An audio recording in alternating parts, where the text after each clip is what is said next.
In this video, I'm gonna teach you guys how to paint a realistic non-metallic metal gold.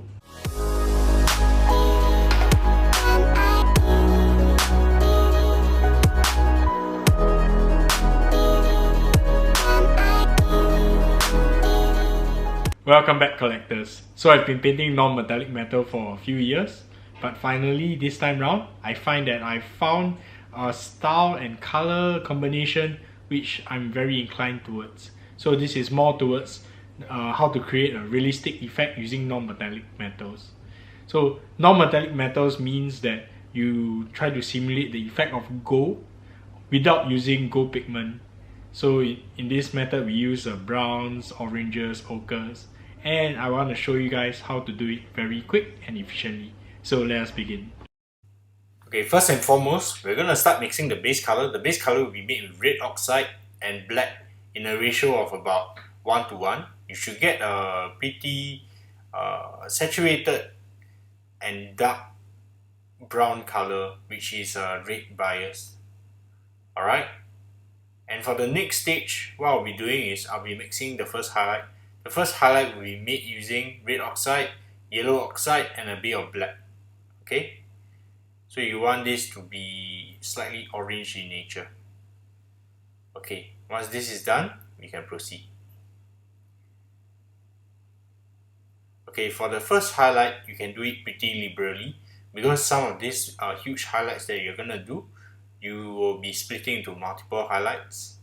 I like to think about this as the area that is exposed to the light. So this will become sort of like the mid-tone that you will begin with for surfaces exposed to the light. It's very easy to see where are these areas that you need to paint because once you put this model under the light, you will see where the light is reflected, and these are just the direct areas. As you can see, I've already base coated the entire model in the initial color. But when you do base coat with acrylic paints, they tend to dry a little bit more desaturated. That's why this color appears a bit more dull than what you see on the wet palette. These are just some of the things to take note when using acrylic colors. Okay, so right now, as you can see, I'm doing multiple layers of this. You want to do this in very thin coats. There's no need to be too neat right now because everything can be cleaned up further on.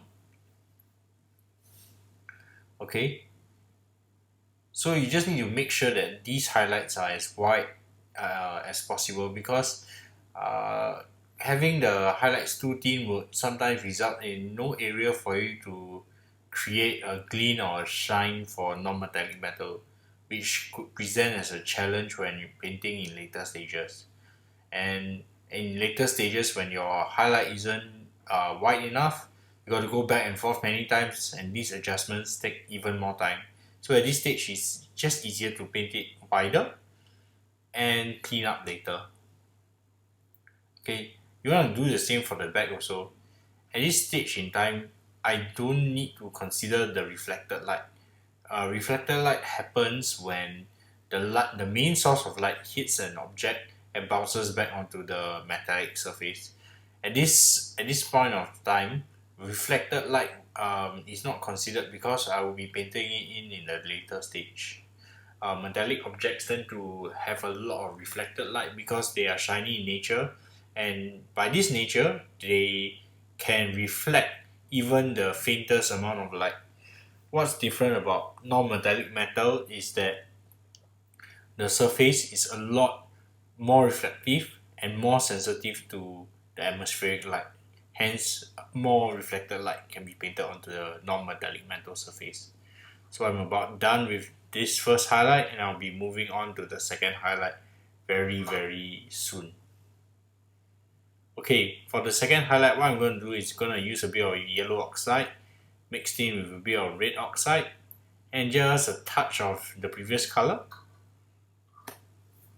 and we can proceed.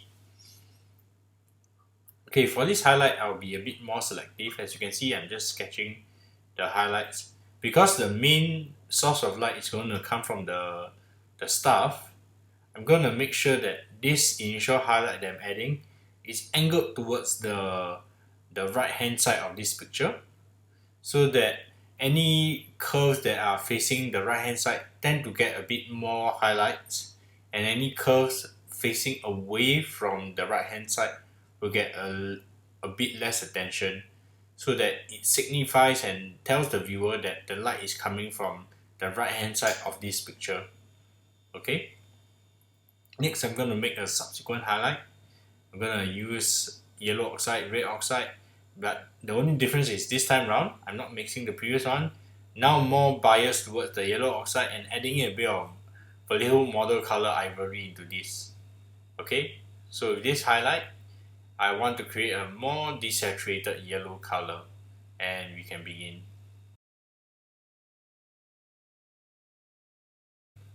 As you can see, I'm getting very selective of this highlight. How I find that you can improve your non-metallic metal is that you don't need to leave a whole bunch of the color, the underlayer showing through. All you need to do is just have just a teeny weeny bit of the initial color. Hence, this will require you to have a degree of precision. As you can see on this app, what I'm doing is I'm just leaving a bit of that orange brown color in between, so that you can inform the viewer of the form of the miniature without making it look too cartoony. Okay, at this stage, what's really important is the shape of the highlight.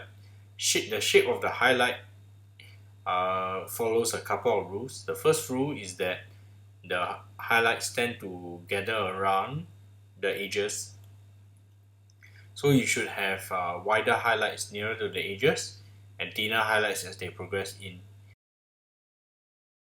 And the second rule is that when you're doing highlights, you want to make sure that there are no sharp edges. So any sharp edges, you can just round it around. This cannot be understated, because I've seen many painters do like sort of like very abrupt sharp edges, and these sharp edges sort of like they create the effect that doesn't inform the viewer that the surface that they're painting is metallic, because metallics don't work with surfaces and generate too many harsh and rough edges. Okay, so after this stage, we'll be moving on to the next stage, where we'll be creating a bit more of the non-metallic metal. Okay, next we're going to create a highlight.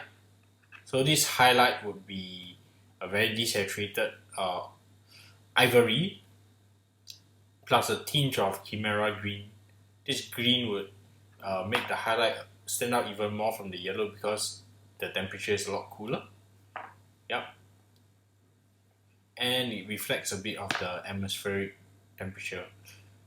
Why this stage is very important is that how non-metallic metal, the material differentiates itself from the regular material such as skin, leather, is that because it's more reflective, the desaturated colors tend to occupy a larger area.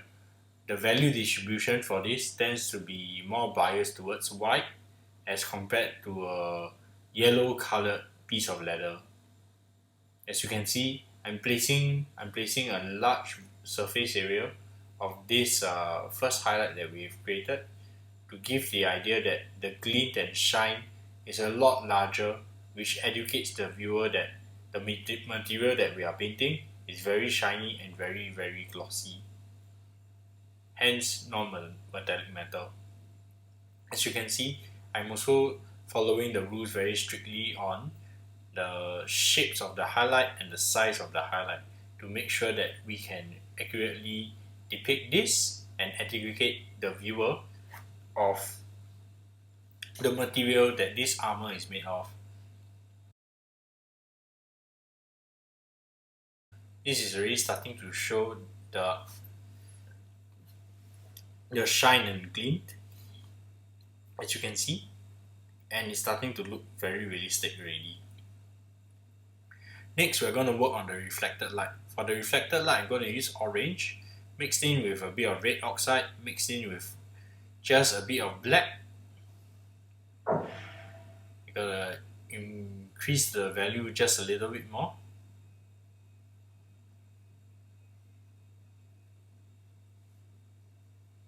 Okay, just adding orange to increase the value. Alright, so this will be the color that we're going to be using. A more orange color, more desaturated orange with a lower value. That's what's going in my head right now. Okay? Alright, so for the reflected light, you got to consider where the light hits and where it bounces off. And this area tends to be on the undersides of the miniature. So if you put the miniature upside down and put a light source, you can actually see where the reflected light is already. I made this one a bit more orange to differentiate the area which was exposed to the light, so that this gives a bit more visual interest. And now what I'm doing is I'm going to use the highest highlight that we created just now.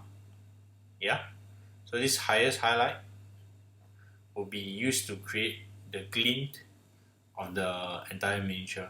You don't want this stage to be too big, because you want to reserve the highest highlight exclusively for some areas.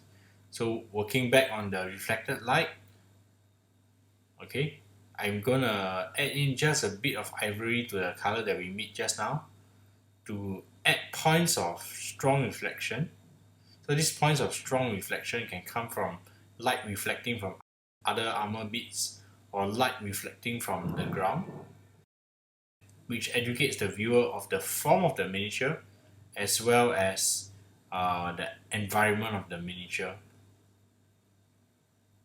Okay, next, gonna use a bit of white just to touch and glint onto some of the details, such as the bolts and the little screws that make up this armor. So this is the final result. As you can see, the armor is looking extremely realistic. So what do you think, collectors? Do you like the effect? Let me know in the comments below. If you have any other useful non-metallic metal tutorials, just post the links right at the bottom, and yeah, let's all learn to become better painters together.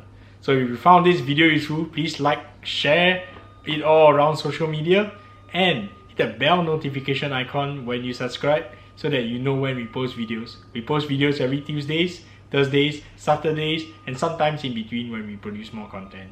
Okay, so if you want to support the channel even further, please head on to our Patreon page and become a patron today. Patrons get early access and exclusive tutorials, and you guys get to interact with me, ask me questions, so that we all get to become better painters together.